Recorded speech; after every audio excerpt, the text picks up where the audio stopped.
আজকে আমরা একটা উত্তম সময়ে, উত্তম মাসে, উত্তম দিন একত্রিত হয়েছি। এইটা আমাদের জন্য একটা সৌভাগ্য। আল্লাহ সুবহানাহু ওয়া তাআলা এই সৌভাগ্যের খাতিরে আমাদের সামনের জীবনের প্রতিটি সময় যেন সৌভাগ্য দ্বারা সাজাতে পারি, সৌভাগ্য অর্জন করতে পারি, আল্লাহ তৌফিক দান করেন। আমিন। প্রথম নাম্বার বিষয় হলো আল্লাহ সুবহানাহু ওয়া তাআলা পৃথিবীতে কিছু মানুষের তুলনায় কিছু মানুষকে শ্রেষ্ঠত্ব দান করেছেন,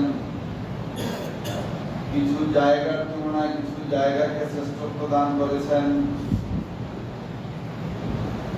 কিছু সময়ের তুলনায় কিছু সময়কে শ্রেষ্ঠত্ব দান করেছেন। আমরা যে সময়টাতে এখন উপনীত হয়েছি,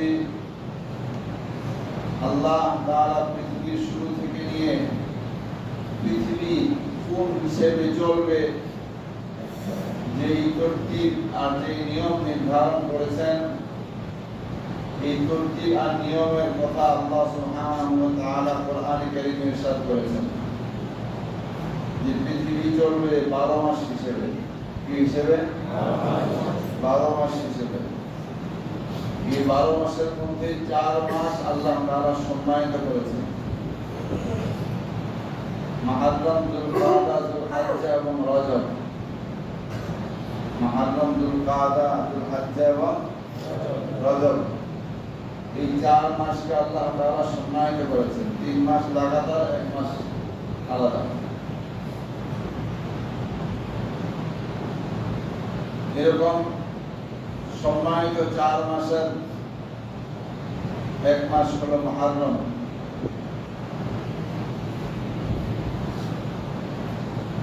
এবং এই মুহররম মাস দিয়েই মূলত ইংরেজি সাল শুরু হয়, আরবি সাল শুরু হয়।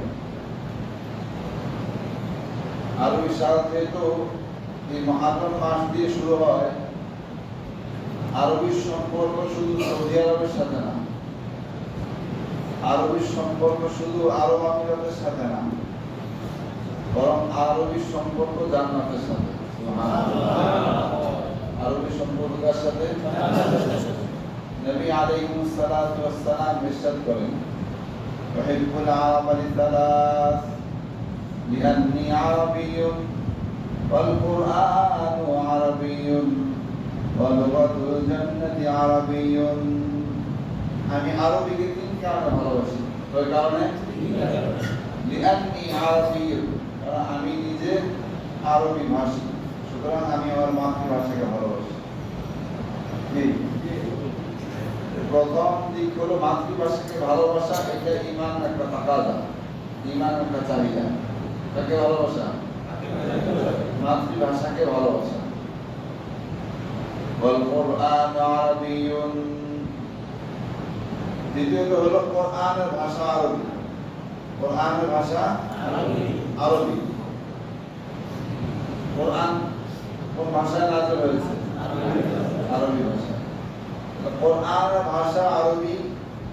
এইটা যে পছন্দ করে, এটা ঈমানের লক্ষণ। কিসের লক্ষণ? যার মধ্যে ঈমানের পরিপক্কতা আছে, সে কোরআনকে ভালোবাসবে। কথা ঠিক না? কোরআনকে ভালোবাসি আমাদের অনেকের দাবি, কিন্তু কোরআন পড়তে পারি না। কোরআন কথা বুঝতেছেন?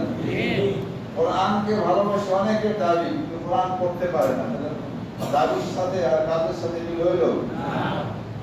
এটা বোঝা গেল কোরআন ভালোবাসি, এই কথার সাথে সাথে কোরআন শেখার জন্য চেষ্টা করতে হবে। কি বলেন? যারা কোরআন তেলাওয়াত করতে পারি, কোরআন দৈনিক 5 মিনিট করে হলেও দৈনিক তেলাওয়াত করতে হবে, 1 পৃষ্ঠা করে হলেও দৈনিক তেলাওয়াত করতে হবে। পারবো তো ইনশাআল্লাহ? এই আওয়াজের পূর্ব যেটা নিয়ত হয় না, পারবো তো ইনশাআল্লাহ? জোরে আওয়াজ করে কি ভয় হয়? সুবহানাল্লাহ, আলহামদুলিল্লাহ, লা ইলাহা ইল্লাল্লাহ, আল্লাহু আকবার, ইনশাআল্লাহ, নাউযুবিল্লাহ, এগুলো জোরেই তো বলা দরকার। লিআন্নী আরাবিয়্যুন ওয়াল কুরআন আরাবিয়্যুন। 3 নাম্বার ওয়া লুগাতুল জান্নাতি আরাবিয়্যুন, জান্নাতের ভাষা আরবি। কার ভাষা আরবি? জান্নাতে আমরা সবাই যেতে চাই তো ইনশাআল্লাহ?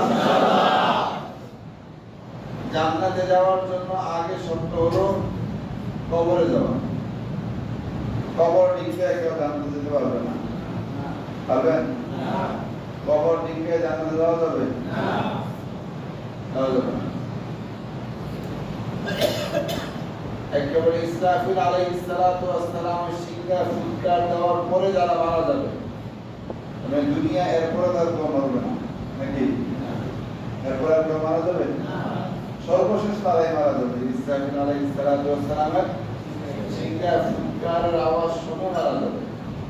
এরাও কবরে 40,000 বছর থাকবে। কতদিন? 40,000। কার বয়স আছে না 40,000 বছর? আপনার আছে? কবরে 40,000 বছর থাকবে।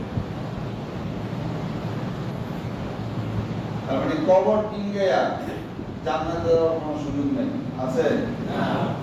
কবরে গেলেই তো খালি শ্বশুর বাড়ি, মুরগির রান, বড় মাছের টুকরা, না কিছু কাপড় সাবার আছে। গেট আছে না? কথা বলুন, গেট আছে কিনা? গেটের প্রশ্ন উত্তর হবে কিনা? প্রশ্ন জানা আছে সবার?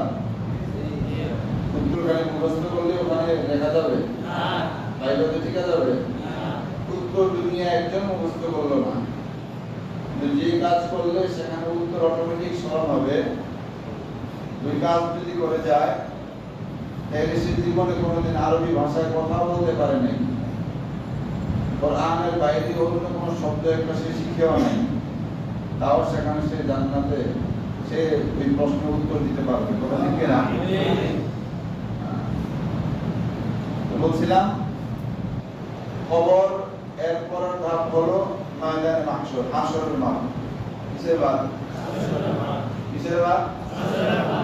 হাশরের মাঠটা অধিকাংশ মানুষের জন্য বড় ভয়াবহ। এমনকি অনেক নবীরা ওনারাও এত ভয় পাবেন যে শুধু নিজেকে নিয়ে ব্যস্ত থাকবেন। বলবেন নাফসি নাফসি, ইযহাবু ইলা গায়রি, ইযহাবু ইলা গায়রি, ইযহাবু ইলা গায়রি, ইযহাবু ইলা ফুলান ফুলান। আল্লাহ আমাকে বাঁচাও, আল্লাহ আমি বাঁচতে চাই। আর উম্মত যারা যাবে সুপারিশের জন্য বলবো ইযহাবু ইলা গায়রি, ইযহাবু ইলা নূহ, ইযহাবু ইলা ঈসা, ইযহাবু ইলা মুসা, ইযহাবু ইলা ইব্রাহিম, ইযহাবু ইলা মুহাম্মাদ সাল্লাল্লাহু আলাইহি ওয়াসাল্লাম। সবাই শুধু নিজেকে বাঁচানোর জন্য, নিজেকে সেভ করার জন্য বলে আমি না অন্য কারো কাছে যাও, আমি না অন্য কারো কাছে যাও। আজকে আমার বাঁচা বড় দায়, আমার বাঁচা বড় দায়। ইযহাবু ইলা গায়রি, অন্যদের কাছে যাও। এমন এক ভয়াবহ পরিস্থিতি সৃষ্টি হবে। সেখানে সর্বপ্রথম প্রশ্ন হবে কিসের? বলেন তো। হাশরের ময়দানে অনেকগুলো প্রশ্ন হবে। এর সর্বপ্রথম প্রশ্ন হবে তুমি কি নামাজি ছিল না বেনামাজি ছিল? কথা বলেন না? তুমি কি নামাজি ছিল না বেনামাজি ছিল? এই কথাটা অপ্রাসঙ্গিক না, আর আমরা তো জান্নাতের কথা বলতেছিলাম, তাই না? নবী আলাইহিস সালাতু ওয়াস সালাম আরবিকে ভালোবাসেন। এর 3 নাম্বার কারণ হলো লুগাতুল জান্নাতি আরাবিয়্যুন, জান্নাতের ভাষা কি? আরবি। আরবি। জান্নাতের ভাষা যে আরবি, এর আগে কিছু স্তরের কথা আমাদের জানতে হবে। এর হাশরের ময়দানে সর্বপ্রথম প্রশ্ন হবে তুমি কি নামাজি ছিলে না বেনামাজি ছিলে? বলেন সর্বপ্রথম প্রশ্নটা কি? সবাই বলতেছেন না কেন? প্রশ্নটা শিখে না উত্তরের জন্য চেষ্টা করতে পারবেন। আমাদের দেশে এরকম সুফি মানুষও আছে, প্রশ্ন ফাঁস করে 1000 কোটি টাকা কামাই করে, জিজ্ঞাসা করে এত টাকা কি করছেন? আল্লাহর রাস্তায় দান করছেন।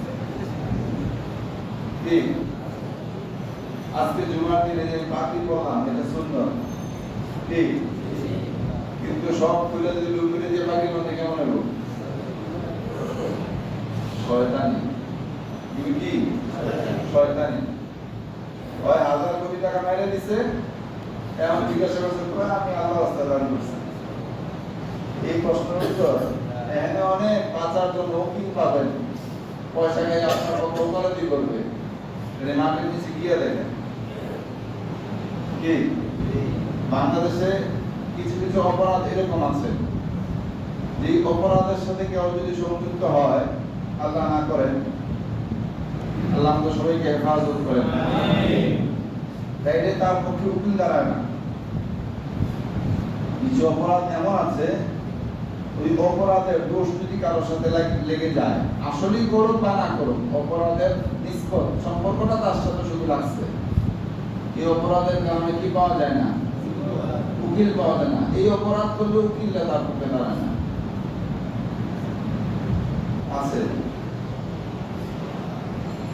এই অপরাধ করলে কি করে না, উকিল তার পক্ষে দাঁড়ায় না।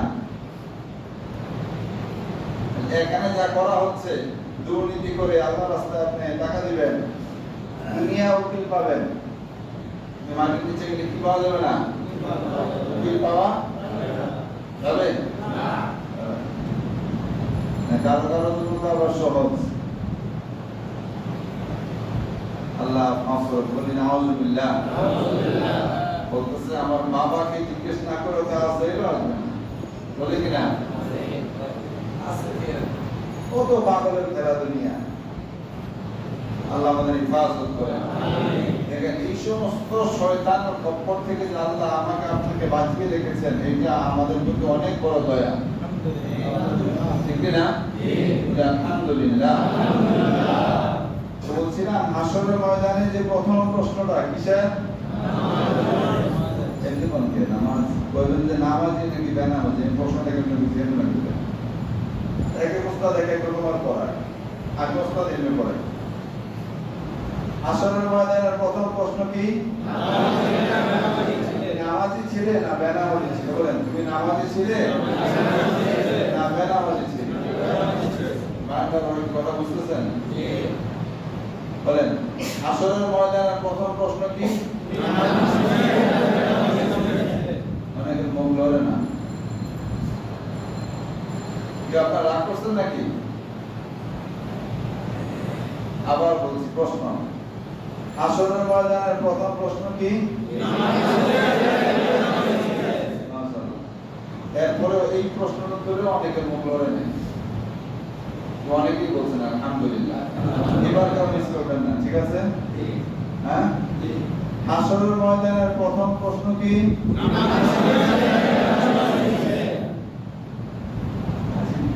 এমন মুখ লড়ে নেই। আর কেন শিখে গতানুগতিক আসলাম, একটা বয়ান শুনলাম, চলে গেলাম, তো 10টা কথা বললাম, লাভ নাই। এরকম হায়াত যদি আল্লাহ 5000 বছরও দেয়, তাও লাভ নাই, পাপ বাড়তে থাকবে। কি পাপ বাড়তে থাকবে। আবার বলছি, হাসরের ময়দানের প্রথম প্রশ্ন কি? মাশাআল্লাহ, যারা এর আগে উত্তর দেন এখনো একটু ভুল করছে, আলহামদুলিল্লাহ বলে। শিক্ষা বহুত কষ্ট। ইমাম আহমদ ইবনে হাম্বল রাহিমাহুল্লাহু তাআলা, উনি রাতে পড়াশোনা করতেন। তো লম্বা সময় পড়াশোনা করার পরে হঠাৎ নতুন একটা জিনিস শিখতে পারছেন। নতুন একটা জিনিস শিখতে পারছেন, শিখাই তাড়াতাড়ি দৌড়ে উঠানে গেছেন। উঠান ছিলেন? উঠান ছিলেন তো? উঠান গেছেন। উঠানে গিয়ে বলতেন, আইনা আবনাউল মুলুক মিন হাযিহিল লাযযা, কোথায় রাজপুত্ররা, এই মজা তারা পাবে কোথায়? আমি একটা জিনিস শিখে যে মজা পাইছি, এই মজা ওরা পাবে কোথায়? এই মজা ওরা পাবে কোথায়? তাহলে বুঝে গেল পড়াশোনায় মজা আছে, পড়াশোনায় মজা আছে। যদি কেউ বলে এখন তো পড়াশোনা নাই, নকলের জিন্দেগি, আর পাস করার অনেক পদ্ধতি আছে। পড়াশোনা হোক চাই না হোক, ভালো মার্কে পাস করার যেই পদ্ধতি আছে সব রেডি। এরপরে অনেকে পাস করে না, এরপরে অনেকে প্রিন্সিপাল থেকে নিয়ে একেবারে গ্রেডের দারোয়ান পর্যন্ত নকল সাপ্লাই করে, আছে কিনা? আল্লাহ আমাদের হিফাজত করুন। তো বলছিলাম ও লুগাতুল জান্নাতি আরাবিয়্যুন, আমি আরবি এই কারণে ভালোবাসি যে জান্নাতের ভাষা আরবি, জান্নাতের ভাষা আরবি, আরবি লিআন্নি আরাবিয়্যুন ওয়াল কুরআন আরাবিয়্যুন ওয়া লুগাতুল জান্নাতি আরাবিয়্যুন। এই তিন কারণে আমি আরবিকে ভালোবাসি। তাহলে সেই আরবির নববর্ষ চলতেছে, নববর্ষের প্রথম জুমা আজকে, বলি আলহামদুলিল্লাহ। আজকে আরবির কয় তারিখ জানা আছে কারণ? হ্যাঁ, ইংরেজির ইংরেজির কয় তারিখ? আরবির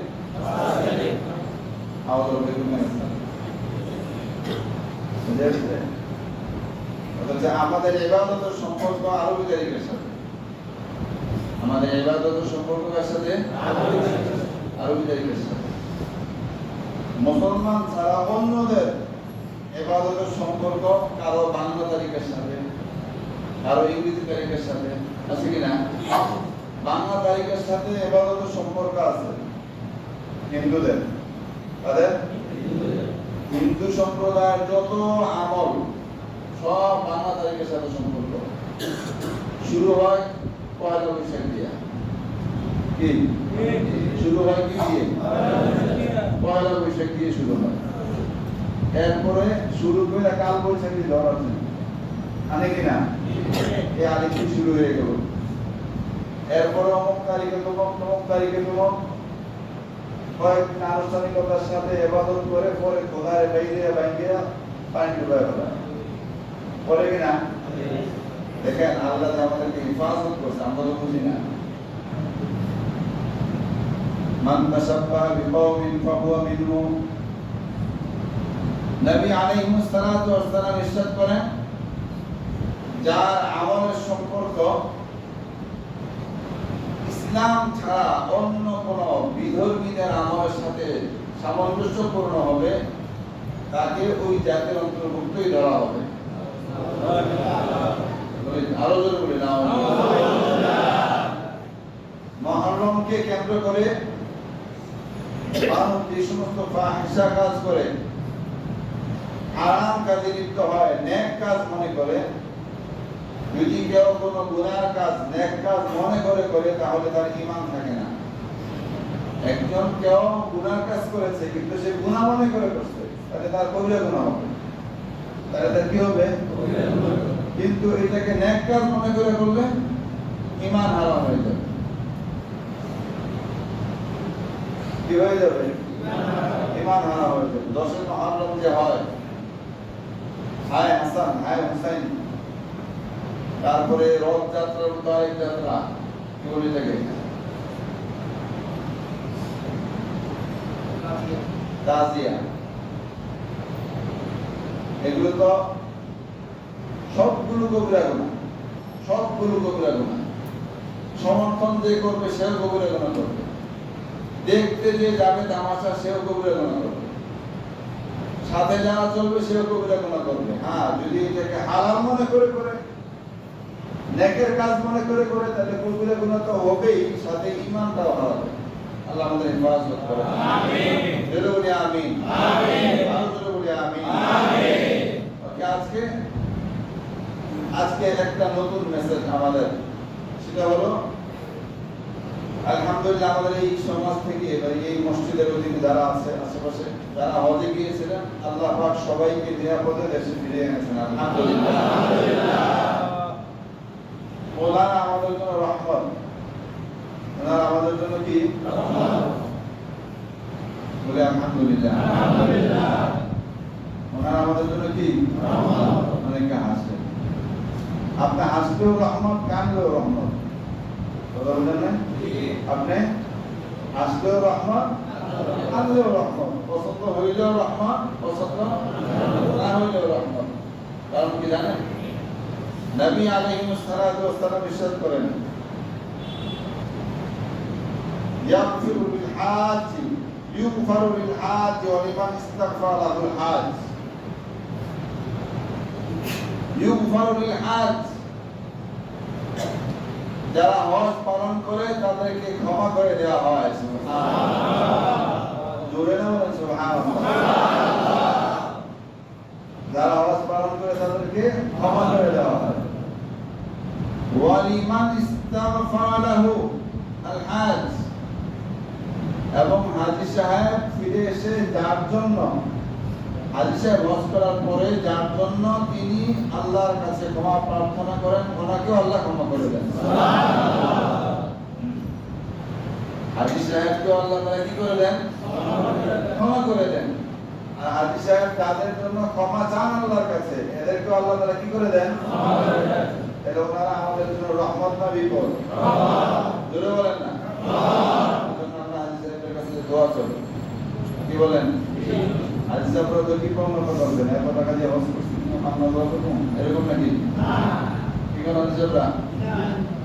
বিল রাখবো, এমনি দোয়া করবেন, আল্লাহ আপনাদের কবুল করেন, আমিন।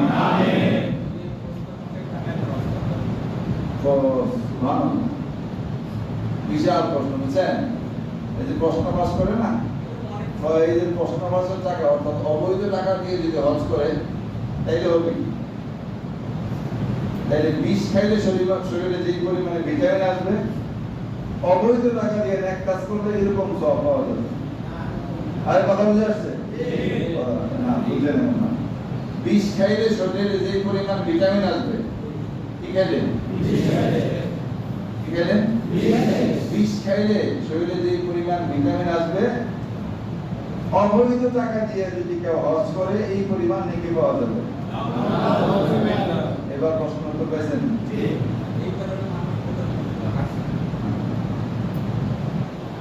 এবার আমাদের বাড়িতে আইয়ুব আলী নামে এক ভদ্রলোক আছে। আইয়ুব আলী বেচারা কীটনাশক, আমাদের পরিভাষায় বলে গরুর ওষুধ, কিসের ওষুধ? কীটনাশকের একটা ওষুধের নাম হলো গরুর ওষুধ বলে, কীটনাশক খেতে দিলে পোকা মারার জন্য। যেহেতু বিষ, আর একটু মানুষ মারা যায়। এখানে একটা সূত্র আছে, গ্রাম্য চিকিৎসা, কেউ যদি ধরনের কীটনাশক খেয়ে ফেলে, সাথে সাথে যদি কোনোভাবে তার পেটের ভিতরে মানুষের পায়খানা আবার তার পেটে দেওয়া যায়, তাহলে ভিতর থেকে বমি করে সব বের করে দেয়, বেশি বেঁচে যায়। সে কি বেঁচে যায়? এই বেচারা তো এটা কে বলছে? আমার যত মনে আছে, আমার আপন জেঠা, উনি আবার কেউ যদি এরকম এই আকার করে এই তারে এটা খাওয়ানোর ব্যাপারে উনি খুব এক্সপার্ট। কথা বুঝে আসছে? উনি খুব এক্সপার্ট, পিএইচডি করছেন একা একা। গাড়িতে খাইছে, ওনারা তাড়াতাড়ি খেতে খবর দিছে, দৌড়ে আসছে, আইসে আমাদের একটা পুরান বাড়ির পুকুরের কোনায় একটা খোলা পায়খানা ছিল, পুকুরে দুইটা বাঁশ, নিচে খোলা, চিনছেন তো? ওখান থেকে মাটির চুলা থেকে যে ময়লা বের করে, এটাকে ছাই মাই গুলো বের করে, যে মালা দিয়ে, এটাকে আমাদের আঞ্চলিক বলে তামালা, ওইটা দিয়ে ওখান থেকে বরকত দিচ্ছে, বুঝছেন? নিয়ে হাতের মধ্যে প্রতিদিন কাছে একবারে ওর গলার ভিতর দিয়ে দিচ্ছে, দিয়া হাত বাড়াইয়া পরে পানি দিচ্ছে এর মতো। কিছুক্ষণের মধ্যেই বমি শুরু করছে, ভিতর থেকে এরকম সব বের হচ্ছে। তারপরে ডাক্তারের চিকিৎসা আস্তে আস্তে সুস্থ হয়েছে। আমরা তারা বললাম, যেমন আমাদের আঞ্চলিক ভাষায় ডাকলে উত্তর দেয়, কি দেয়? যেমন আমি যদি কাউকে ডাকি, ওই আব্দুল করিম, কি বলবো? অথবা একটা শব্দ দিয়ে উত্তর দেবে, আমাদের অঞ্চলে মুরব্বীদের থেকে এই উত্তর শুনতাম, এর মধ্যে একটা উত্তরটা ব্যঙ্গ করে বলতো টু, এরকম বলতো, জি না বলে কি বলতো টু। তো আয় বলি রে বাসায় একজন বলতো টু, তাই বলতো যে মরতে খাইছে ধুলোর ওষুধ, বা একজন তো বাঁচতে কিছু ঘু। আর কথা বলতেন না, আয় বলি রে টু, মরতে খাইছে ধুলোর ওষুধ, বাঁচতে খাইছে ঘু। হালত হলো আপনি হারাম প্রথমে যখন ঢুকাবেন, এই হারাম বের করার জন্য আরেকটা হারাম লাগে। কথা বলছেন না, এই হারাম ঢুকানোর জন্য বের করার জন্য আরেকটা হারাম লাগে। এই জন্য বলে কাঁটা যদি পিঠে তারা একটা কাঁটা দিয়ে উঠে যেতে পারে। মূল বিষয় হলো যেই কোনো নেক আমল যদি সেখানে অর্থের সম্পর্ক থাকে, অর্থটা হবে হালাল। অর্থটা হবে কি হালাল। আর নবী আলাইহিস সালাতু ওয়াস সালাম এই কথা যেটা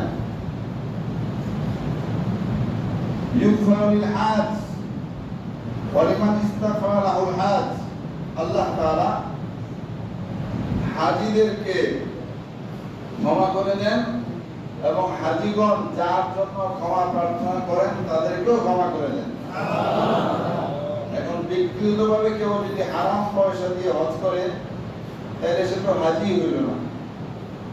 কথা বললেন না, ব্যক্তিগতভাবে কেউ যদি হারাম পয়সা দিয়ে হজ করে, তাহলে সে হাজী হইল না। তাহলে হাজী না হলে তাকে মাফ করবেই কিভাবে, আর সে আরেকজনের জন্য সুপারিশ করলে সেটাই কবুল হবে কিভাবে?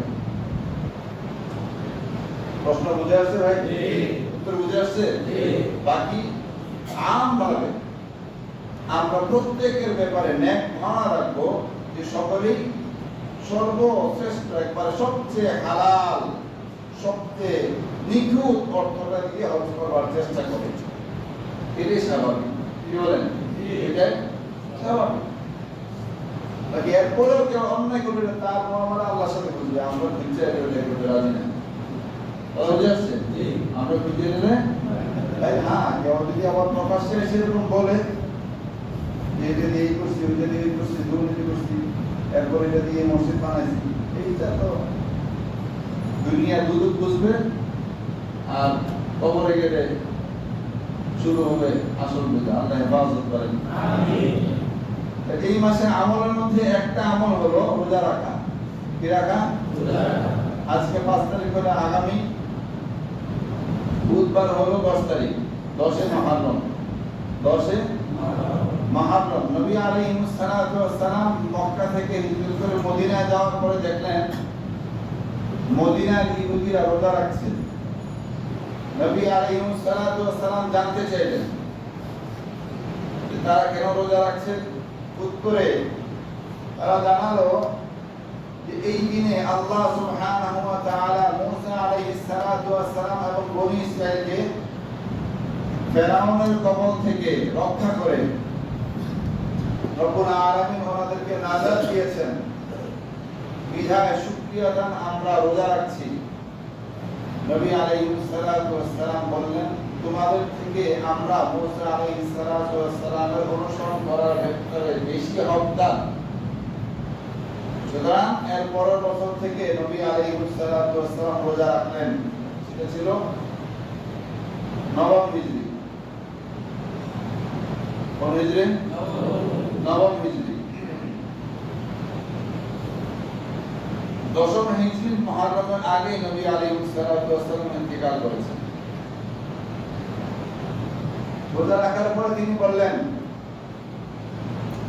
মান সামা ইয়াউম আরাফা, মান সামা ইয়াউম আশুরা, মান সামা ইয়াউম আশুরা আহতাসিবু আলা আল্লাহি আই ইউকাফির as-সানাত আল্লাতী ক্বাবলা। যে ব্যক্তি আশুরার দিনে রোজা রাখবে, আমি আল্লাহ তাআলার কাছে আশাবাদী যে আল্লাহ সুবহানাহু ওয়া তাআলা তার পিছনের 1 বছরের গুনাহ মাফ করে দিবেন। সুবহানাল্লাহ। এই বছর রোজা রাখার পরে সাহাবায়ে কেরাম নবী আলাইহিস সালাতু ওয়াস সালামের কাছে এসে বললেন, ইয়া রাসূলুল্লাহ, আপনি তো বললেন মান তাশাব্বাহা বিকওমিন ফাহুয়া মিনহুম, যে অন্য জাতির আমলের সাথে তার আমল মিলে যায় সে ওই জাতির অন্তর্ভুক্ত হয়ে যাবে। আমরা তো খালাস করে দেখলাম ইহুদিরা একদিন রোজা রাখে। কয়দিন? একদিন রোজা রাখে। নবী আলাইহিস সালাতু ওয়াস সালাম বললেন, ঠিক আছে, তাহলে আগামী বছর যদি আমি বেঁচে থাকি তাহলে আগের একদিন মিলায় রাখবো। আগের একদিন মিলায় রাখবো। অপশন আছে, অথবা পরের আরেকদিন মিলায় রাখা যাবে। অর্থাৎ 10 তারিখের সাথে আরেকটা রোজা মিলাবে, হয়তো আগের দিন অথবা পরের দিন। তবে সুবিধা হলো আগের দিন মিলাবে। আগেরটা প্রিপারেশন, পরেরটা ফাইনাল। কি 9 তারিখেরটা প্রিপারেশন আর 10 তারিখেরটা ফাইনাল। এখন বলবেন আমরা তো রোজা রাখলাম, রোজায় গুনাহ মাফ হয়, হজ করলাম, হজে গুনাহ মাফ হয়, গুনাহই তো নাই, তাইলে একদিনের রোজা মাফ হবে কি? ফুকাহায়ে কেরাম বলছেন, যদি আপনার গুনাহ না থাকে, যদি আপনার গুনাহ না থাকে আর যেই আমল দ্বারা গুনাহ মাফ হয় এমন আমল আপনি করেন, তাহলে এই 1 বছরের নেক আমলের মর্যাদা আল্লাহ আপনার আমলনামায় বসায় দিবেন। সুবহানাল্লাহ। পারবো ইনশাআল্লাহ? ইনশাআল্লাহ। এবার আসেন স্বাভাবিকভাবে কেউ যদি কোনো রোজা রাখে, এর একটা ফজিলত করি। হাদিস শরীফে নবী আলাইহিস সালাতু ওয়াস সালাম ইরশাদ করেন, যদি কেউ রোজা রাখে, এক রোজার সওয়াব কত পরিমাণ হবে?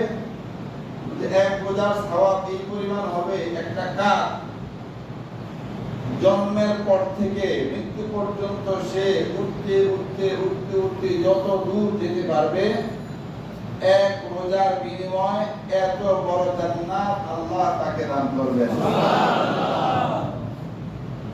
এখন বলবেন কাকের প্রশ্ন কেন? স্বাভাবিকভাবে অন্য প্রাণীর তুলনায় কাকের বয়স বেশি, অন্য পাখির তুলনায়। স্বাভাবিকভাবে অন্য পাখির তুলনায় কাকের বয়স বেশি। তাইলে একটা কাক যদি মনে করেন 5 বছর বাঁচে আর 5 বছর সে উঠতে থাকে, কত 25 কিলোমিটার উড়বে এটা অঙ্ক করা মুশকিল। সর্বোপরি অসংখ্য সওয়াব, অসংখ্য নেকি আল্লাহ তাআলা এক রোজা আদায়কারীকে দান করবেন। সুবহানাল্লাহ। এখানে প্রাসঙ্গিকভাবে অনেকগুলো বিষয় আলোচনার বিষয় থাকে, এটা একদিনে আলোচনা করা সম্ভব না।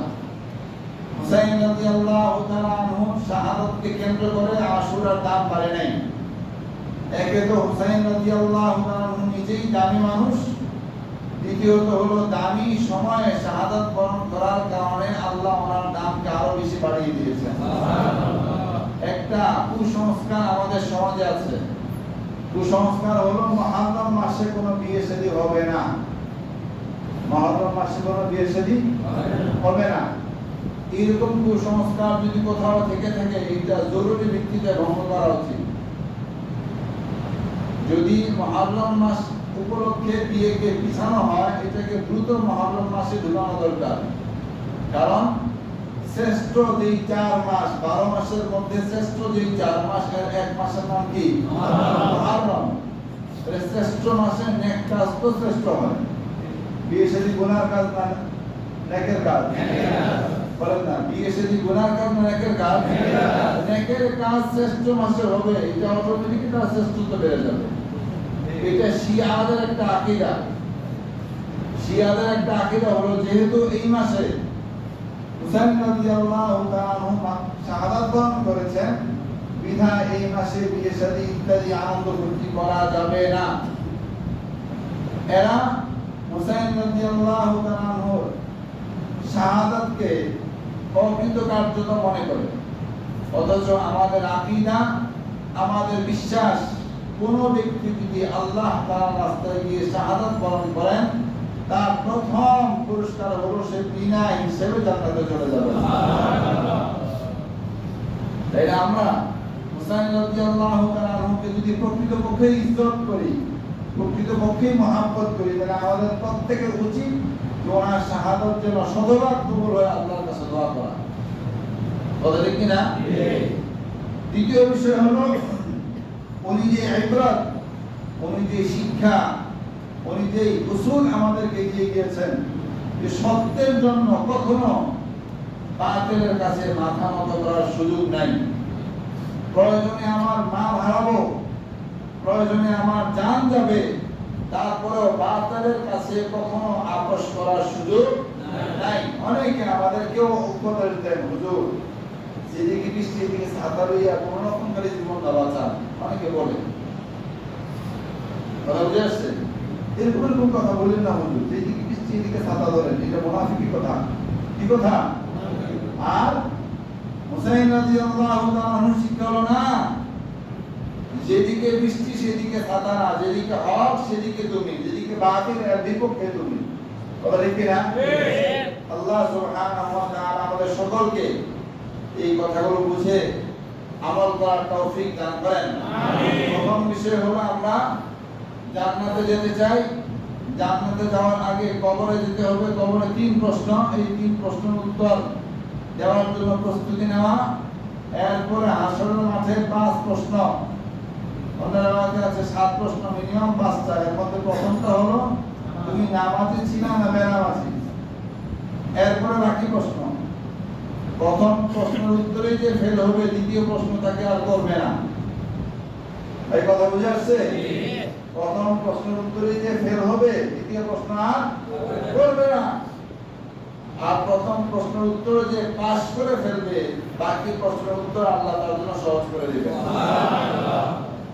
আল্লাহ সুবহানাহু ওয়া তাআলা আমাদের সকলকে মাহাত এবং হারামের পবিত্রতা রক্ষা করার এবং সব ধরনের শিরকি এবং কুফরি বেদাতি কর্মকাণ্ড পরিত্যাগ করার তৌফিক দান করেন। আমিন।